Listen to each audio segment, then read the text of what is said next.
Mes salutations sympathiques, je vais essayer de parler du chanvre comme solution alternative au changement climatique pour produire beaucoup d'oxygène et de capturer beaucoup de gaz carboné.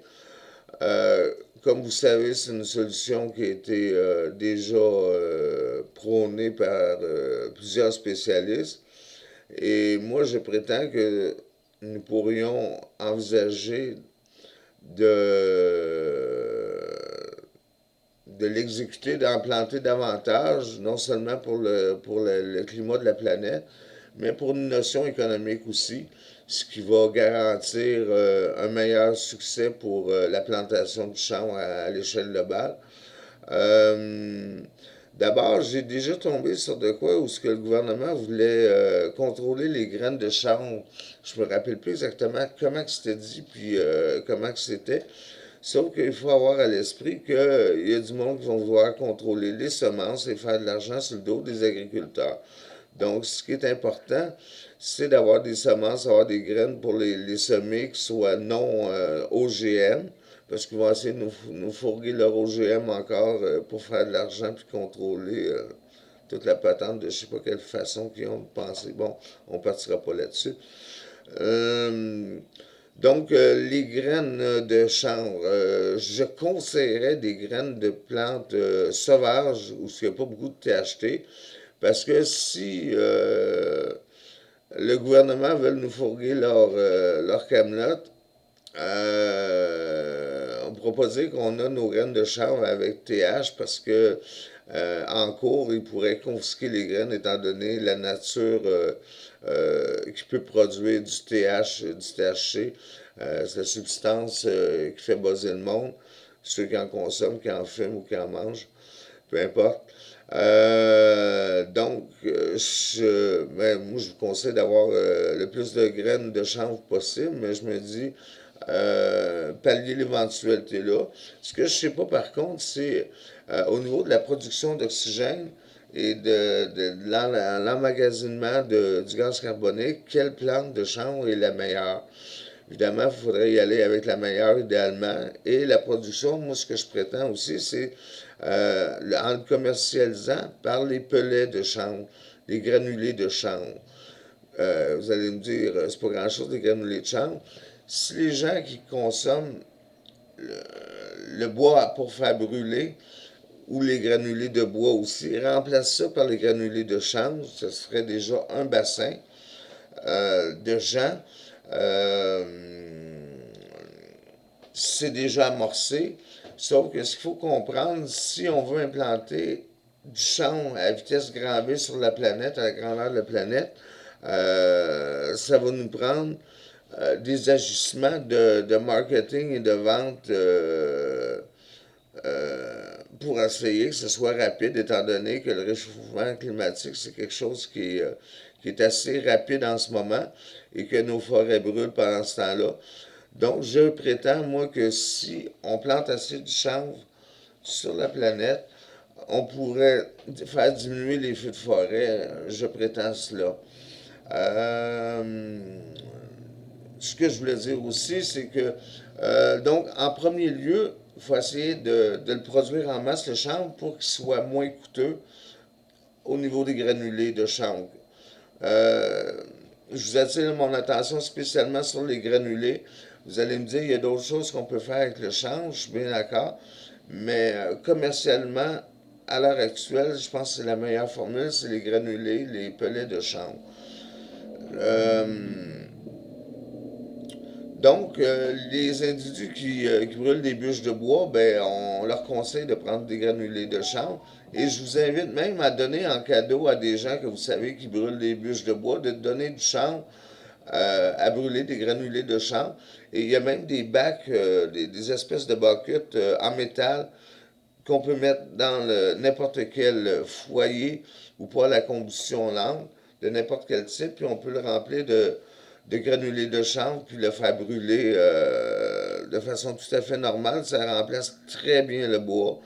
Là, j'exercerai pas mes talents de vendeur, je connais pas excessivement bien le produit non plus. J'ai lu que ça faisait moins de cendres, puis ça chauffait autant.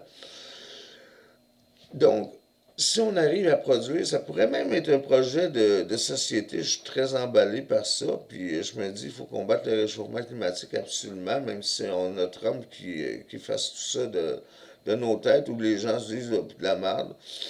À un moment donné, faut en tenir compte. On n'a pas le choix vis-à-vis des catastrophes qui arrivent de plus en plus fréquemment. Donc, je ne partirai pas sur un sujet tragique. Je vais continuer. Donc, si on cultive beaucoup de chanvre, on est capable de faire dropper le prix des granulés de chanvre pour qu'il y ait une meilleure revente sur le marché pour les consommateurs. Et éventuellement, ce qui serait souhaitable, ce serait qu'il y a beaucoup d'usines, de compagnies qui ont des usines qui pourraient utiliser le chanvre pour, euh, pour la combustion, pour créer la chaleur qu'ils ont besoin pour leur usine à traitement de je sais pas trop quoi, là, pour faire je sais pas trop quoi. Il y a beaucoup d'usines qui ont besoin d'énergie, ça serait une belle alternative. Ce qu'il faut comprendre, c'est il y en a qui vont penser que le fait qu'ils poussent puis on leur brûle, ça s'équivaut au bout de la ligne, ça s'équivaut pas du tout. Un plant de chambre qui produit de l'oxygène et qui emmagasine beaucoup de gaz carbonique, euh, même si on le fait brûler pour la chaleur, nous donne beaucoup plus de rendement en oxygène et en capturant le gaz carbonique qui peut émettre de gaz carbonique en brûlant. Ceci étant dit, il y a un autre facteur que je voudrais qu'on pense aussi. J'ai essayé de faire affaire essayer d'entrer en contact avec un gars d'une banque hier. Il s'agit des pellets de chanvre, des granulés de chanvre pour les gens moins fortunés dans d'autres pays qui utilisent du bois encore ou qui utilisent d'autres choses pour la cuisine. Donc, on pourrait faire en sorte, en séchant davantage les granulés de chanvre, de l'utiliser pour la cuisine. Ce que l'intelligence artificielle me disait, c'est que c'est trop pauvre ces pays-là pour avoir des usines qui transforment le chanvre en granulés. C'est pour ça que je vous invite. Et ceux qui ont des contacts d'un banque ou quoi que ce soit, il y a de la pièce à faire avec ça, c'est sûr. Il faut bien attirer le monde. Donc, il s'agirait d'avoir des usines en Afrique parce que ça va aller mieux pour la transformation. Le chanvre est à proximité, faire pousser le chanvre en Afrique aussi et le transformer directement là-bas pour le monde de l'Afrique. Évidemment, ça a lieu dans. Je parle de l'Afrique, je parle de gens qui n'ont pas d'énergie électrique ou qui en ont moins que d'autres endroits. Donc, ça pourrait être une belle stratégie pour faire pousser du chanvre parce que le but ultime, c'est de faire pousser le plus de chanvre sur la planète. Évidemment, il ne faut pas négliger le fait qu'on doit reboiser également sur la planète. Mais comme vous savez, ça prend plus de 10 ans à un arbre avant d'avoir une grandeur pas pire. 100 ans pour qu'il soit normal, somme toute. Donc, si vous comprenez, dans l'espace de temps qu'on se bat contre le réchauffement climatique, il faut continuer à miser sur les forêts, mais là, actuellement, on est en solution de dépannage et de rattrapage contre le réchauffement climatique. Donc, ce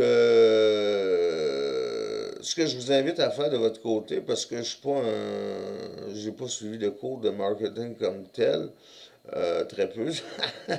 Disons, c'est bien loin, puis c'était pas long les cours. Les cours, j'y allais en tout cas. Bon, on parlera pas de ça. Euh, ce que je vous invite à faire, c'est de trouver des formules de votre côté et alerter les gouvernements de votre nation qu'il faut planter du chanvre euh, et que les granulés de chanvre, les pellets de chanvre sont une belle alternative économique et pour tout ce que je vous ai nommé précédemment. Donc, il faut agir de nation en nation. Je ne sais pas si la meilleure méthode, c'est toujours de mettre de la pression sur le gouvernement, mais C'est une formule qui débloque. OK, fait que là, j'ai fait le tour pas mal de ce que je voulais dire. Donc, les granulés pour les besoins personnels des gens qui font brûler des bûches ou du bois, remplacer au moins à 80% les granulés de bois par les granulés de chanvre. Donc, en produisant plus comme j'ai dit précédemment, en produisant plus de chanvre, le coût de revient des granulés va être encore plus bas, ce qui va avantager les personnes à pas juste acheter les granulés de chanvre pour l'écologie, mais pour leur portefeuille. Le monde aime bien le portefeuille, ça. On ne peut pas changer le monde. Donc, puis de cette façon-là, essayer d'élaborer des coûts. Comment est-ce que ça peut coûter si on fait pousser beaucoup de chanvre, des granulés de chanvre via une compagnie au niveau de l'énergie. Il ne faut pas oublier que ça fait travailler aussi des agriculteurs, qu'il y a de la machinerie qui est employée aussi, qui n'est pas négligée. Il y a des gens au bout de la ligne qui font de l'argent avec la machinerie. Et surtout éviter de s'empêtrer dans des OGM ou ben non dans du glyphosate, des pesticides toxiques, chimiques. Le chanvre, ça prend pas grand-chose, puis ça va bien. Ça va régénérer des sols aussi qui ont de la difficulté. Je suis pas agriculteur, mais j'ai des bases que je me suis informé. Donc, ça va régénérer les sols, entre autres. Et c'est pas mal ça que je voulais dire. Donc, à l'échelle mondiale, donc tout le monde doit travailler de son côté dans ces nations pour, euh, pour faire en sorte qu'on fasse pousser le plus de chanvre possible sur la planète dans le plus court laps de temps possible. Donc, il faut s'activer à ça. J'ai pas les contacts nécessairement pour ça. J'ai quelques contacts. J'essaie d'opérer à ma façon, mais je peux pas opérer tout seul dans ce dossier-là. Il faut qu'il y ait un max de gens qui croient en cette idée-là puis qui opèrent de leur côté, chacun à sa façon comme il peut. Bon, j'ai dit pas mal ce que je voulais dire. J'ai oublié de quoi, peut-être. Là-dessus, je vous salue. Puis on se dit qu'on pas de désespoir ici, on est capable de vivre avec l'espoir, mais il faut travailler pour l'espoir aussi. Donc, faut faire comprendre cette solution-là aux gens placés, haut placés, pour que. Je sais bien qu'il y en a qui vont se dire, on est dans la grande révolution mondiale, on essaie de faire la révolution, ou on veut du grand changement, mais euh, en attendant le grand changement, ben, continuons à opérer normalement. S'il y a un grand changement, ce sera bien tant mieux, mais on ne peut pas mettre cette donne-là de côté en attendant le grand changement parce que le réchauffement climatique, ça arrive trop vite, puis ça fait déjà 11 ans que je travaille au grand changement, puis grand changement, je ne suis pas sûr que le monde comprenne tous les enjeux pour le grand changement. Donc, on va laisser faire ça. J'aurais pas dû parler de ça peut-être, mais en tout cas, s'il y en a qui pensent à ça. Fait que je vous salue, puis je vous souhaite une bonne fin de journée. Bye.